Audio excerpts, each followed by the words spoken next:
Assalamualaikum warahmatullahi wabarakatuh. Selamat pagi. Kenalkan, saya Fadli Suryandi Nasution, NIM 21102477778.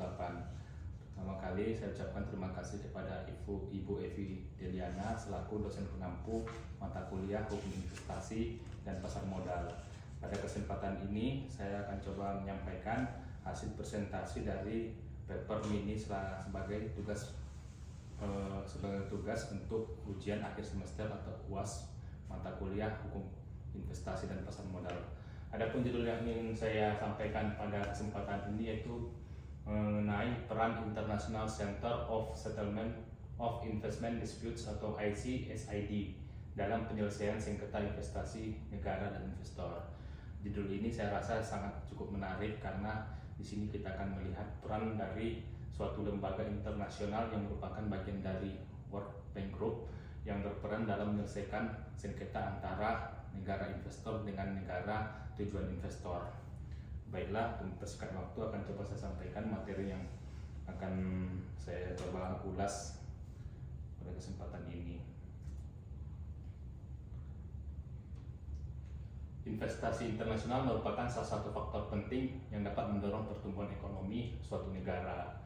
Suatu negara itu bisa jadi merupakan suatu negara berkembang yang menjadi tujuan investor dari negara-negara maju, sehingga dengan adanya investasi internasional ini diharapkan akan dapat memberikan pertumbuhan ekonomi yang berkesinambungan dan berkelanjutan bagi negara penerima investasi. Ada dua jenis investasi internasional, yaitu investasi secara langsung atau Foreign Direct Investment atau FDI.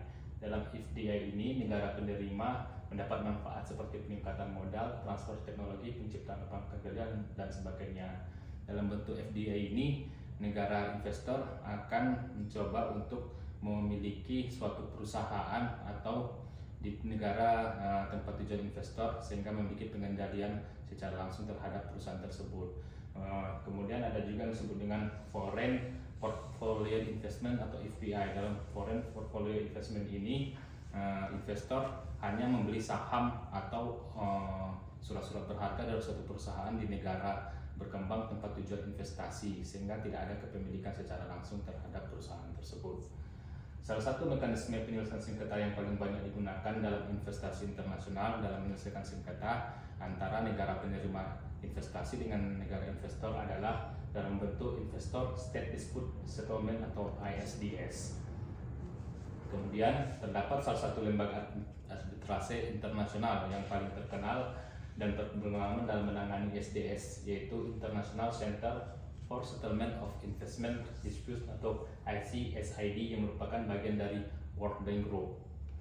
ICSID ini memiliki wewenang untuk menyelenggarakan arbitrase dan penyelesaian sengketa antara negara dan negara di dunia dalam hal investasi. Jadi ada beberapa keunggulan dari ICSID ini, yaitu diantaranya memiliki otonomi, spesialisasi, konsistensi, dan pengakuan internasional. Namun dalam implementasinya dan pelaksanaannya, ICSID juga menghadapi beberapa tantangan dan kritik seperti transparansi, akuntabilitas, independensi, impartialitas, dan legitimasi, khususnya dari negara-negara yang menerima investasi dari investor dari negara-negara maju.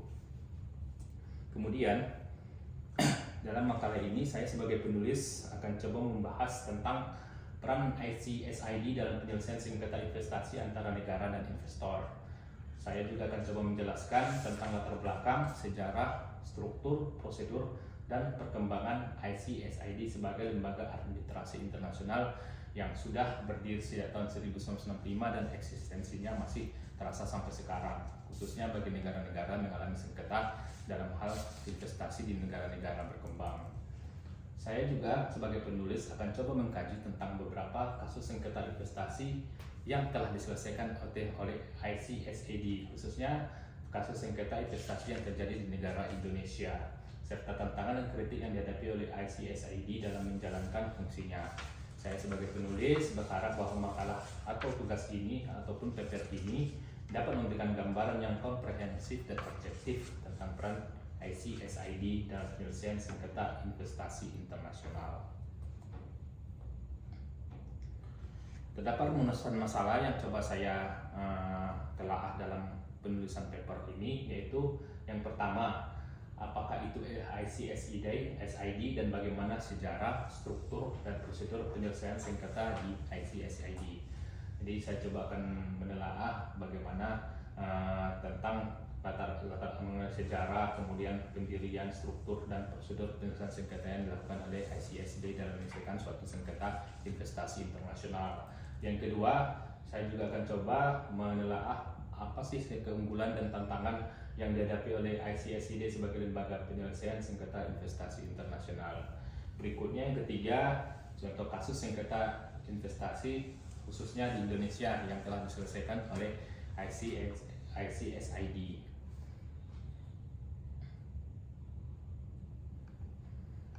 Dalam penulisan paper ini ada beberapa tinjauan teoritis yang coba saya gunakan, yaitu yang pertama mengenai teori investasi internasional, di mana investasi internasional ini merupakan kegiatan menanamkan modal di luar negeri untuk memperoleh keuntungan atau manfaat ekonomi.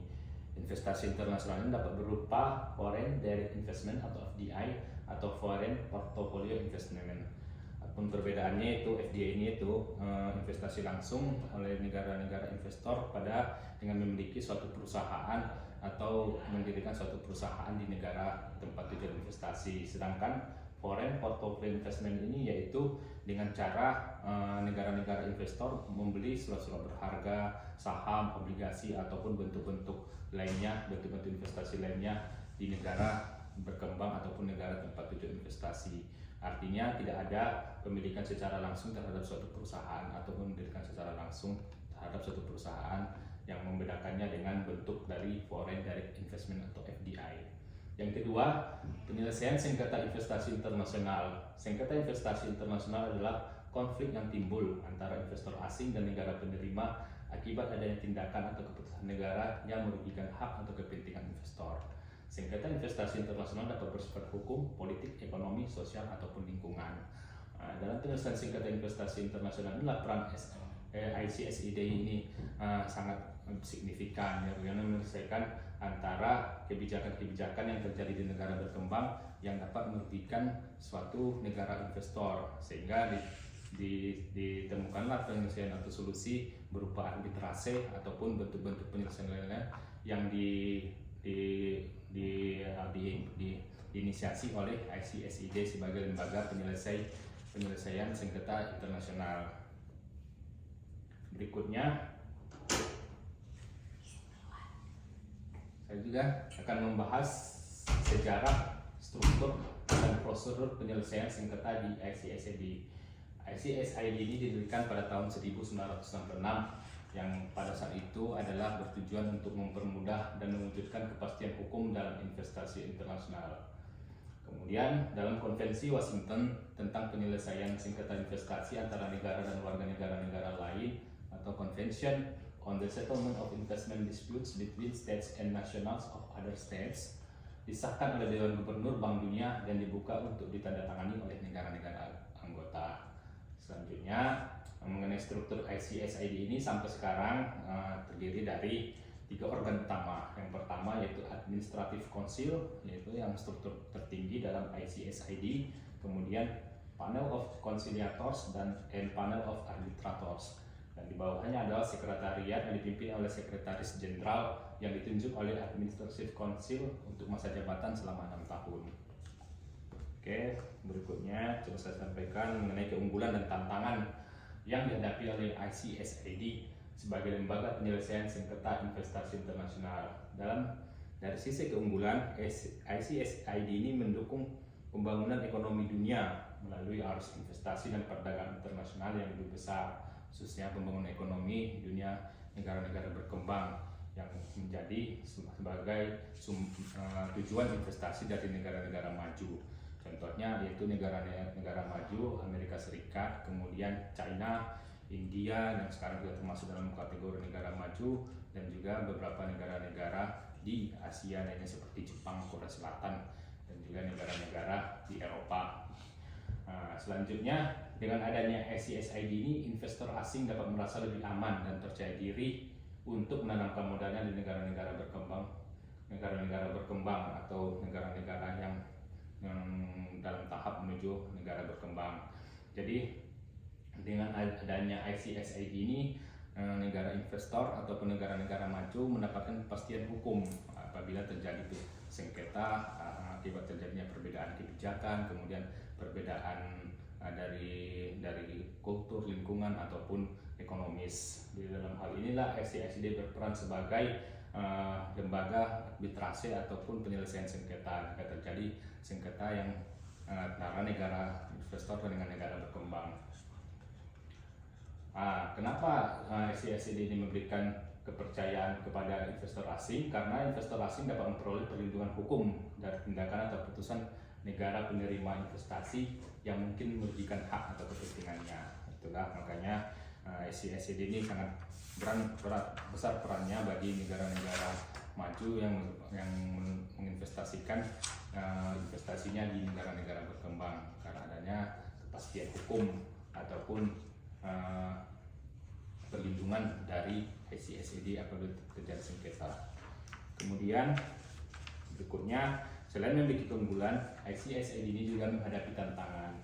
ICSID menghadapi tantangan dari beberapa negara anggota maupun non-anggota yang tidak sepenuhnya mendukung atau bahkan menentang keberadaan dan kewenangan ICSID sebagai lembaga penyelesaian sengketa investasi internasional. Beberapa negara tersebut merasa bahwa ICSID tidak adil atau tidak sesuai dengan kepentingan nasional mereka. Dalam artian, ICSID lebih memihak negara-negara maju ataupun negara-negara investor dibandingkan negara-negara penerima investasi, terutama dalam hal perlindungan lingkungan, hak asasi manusia, kebijakan publik, ataupun kedaulatan nasional. Beberapa negara tersebut bahkan telah menarik diri dari Konvensi Washington 1965 atau menyatakan tidak terikat oleh putusan-putusan ICSID. Dari putusan-putusan ICSID ini ada beberapa negara yang menganggap merugikan. Contohnya dalam pengambilan kebijakan ataupun penyelesaian dari ICSID yang menguntungkan negara-negara maju selaku negara-negara investor. Hal inilah menyebabkan negara-negara tersebut menarik diri dari keanggotaan ICSID maupun keanggotaan dari Konvensi Washington 1965. Tentunya ini merupakan tantangan bagi ICSID ke depannya agar dalam menyelesaikan sengketa internasional atau sengketa investasi internasional ini lebih fair ataupun lebih adil dengan tidak memihak salah satu pihak, khususnya negara-negara maju sebagai negara investor. Ini beberapa contoh kasus penyelesaian sengketa investasi di Indonesia yang diselesaikan oleh ICSID. Yang pertama, AMCO versus Indonesia pada tahun 1983. Kasus ini terkait dengan pencabutan izin investasi dan pengambil alihan gedung Hotel Kartika Plaza oleh pemerintah Indonesia dari PT AMCO. Dalam kasus ini, ICSID memenangkan PT AMCO dan pemerintah Indonesia harus membayar sejumlah denda ataupun penalti kepada PT AMCO. Kemudian kasus yang kedua, Himpurna dan Patuha versus Indonesia. Kasus ini terkait dengan pembatalan kontrak penjualan energi geothermal antara perusahaan listrik negara dengan Himpurna Coal Energy Limited bersama dengan AMCO. Dalam kasus ini, ICSID juga memenangkan perusahaan Himpurna dan Patuha dalam pemilikan PLN Energi Geothermal antara PLN dengan Himpurna Coal Energy. Newmont versus Indonesia pada tahun 2014. Kasus ini terkait dengan penerapan Undang-Undang Nomor 4 tahun 2009 tentang pertambangan mineral dan batubara yang mengharuskan perusahaan-perusahaan pertambangan untuk melakukan pengolahan dan pemurnian mineral dalam negeri. Untuk kasus ini beda dengan kasus yang tahun 1983 dan yang terjadi tahun 1999. Pada kasus ini ICSID memenangkan pemerintah Indonesia dan mengharuskan PT Newmont untuk melakukan pengolahan dan pemurnian mineral di dalam negeri ataupun di Indonesia. Kasus yang terakhir yang coba saya sampaikan yaitu Churchill Mining versus Indonesia pada tahun 2016. Kasus ini terkait dengan pencabutan izin usaha pertambangan batubara oleh Bupati Kutai Timur dari Churchill Mining PLC dan Planet Mining Limited, perusahaan-perusahaan asal Inggris dan Australia yang mengklaim memiliki hak atas lahan seluas 35.000 hektar di Kalimantan Timur. Dari kasus Churchill Mining versus Indonesia ini juga dimenangkan Churchill Mining yang mengharuskan pemerintah Indonesia membayar sejumlah ganti rugi kepada PT Churchill Mining. Jadi dari 4 kasus yang terjadi di Indonesia ini dapat juga kita lihat dari tantangan yang dihadapi oleh ICSID, di mana ada 3 kasus ini cuma 1 kasus yang dimenangkan oleh pemerintah Indonesia.